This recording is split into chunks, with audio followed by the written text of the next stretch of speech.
On Wednesday night, the Oakland City Council had a special hearing on housing affordability, and I've gotten a number of emails from council members regarding their proposals for ways to curb the problem of the assault on housing affordability in Oakland as people come over and developers and investors come over from the very expensive city that San Francisco has become in search of cheaper land opportunities in Oakland.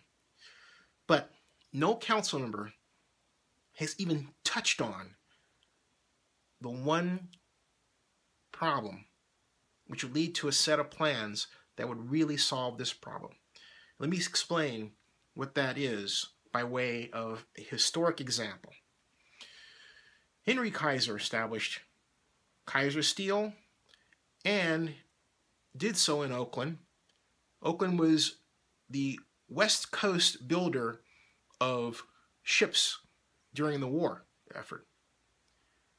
In order to provide a great employment situation for those attracted to jobs from other areas of the country, Henry Kaiser established the Kaiser Health Plan. Many of the people that came out here to work, the vast majority were black from the South.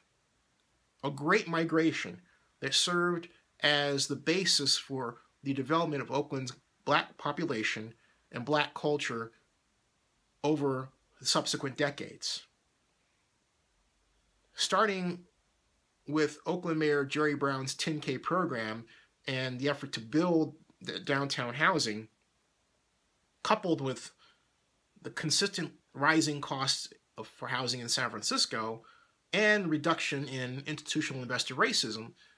What I mean by that is, in the decades prior to the 2000s, it was common for people who lived in San Francisco County to leapfrog Oakland and Alameda County and go to Contra Costa County. This is a statistical fact.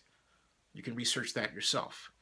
In fact, Oakland was the only city in Alameda County, the only county in the statistical analysis I conducted for the Human Rights Commission of San Francisco in 1992 that was the victim, if you will, of this kind of leapfrog racism. We will skip over Alameda and go more to Contra Costa than Alameda. And that was true for a time. Why? Because Oakland is black. And Alameda, by extension, was considered minority. That's ended. But in ending that, instead of an Oakland that's developed where we have a nicely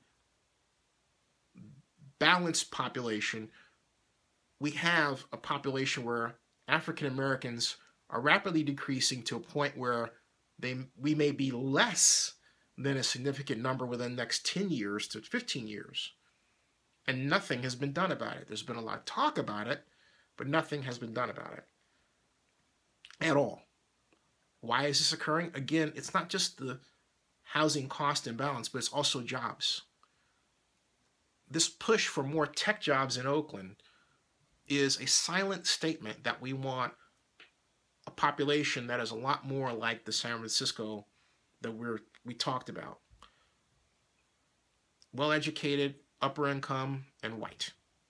Some Asian. That's the message that has been sent. And we continue to send that message. The best way to counter that message and to make sure that we have a truly diverse Oakland is to have a truly diverse jobs policy. We don't have a jobs policy right now. We don't have a diversity policy.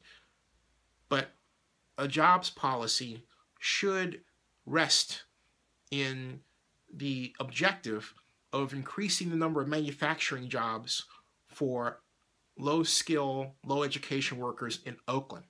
That will put more money into their pockets and combat the affordability problem.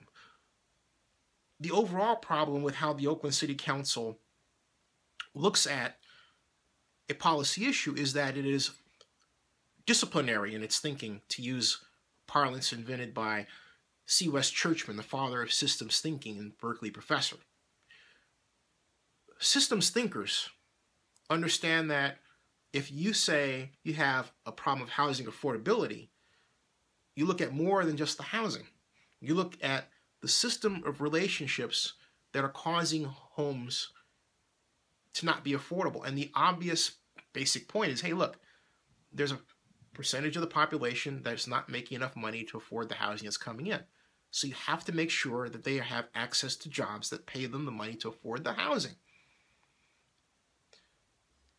If you drive through West Oakland, say around the areas of Mandana, West Grand, the area around the Bay Bridge on-ramp and the intersection between Interstate 880 and 80, you'll find a number of underutilized or abandoned manufacturing properties, an alarming large number of them.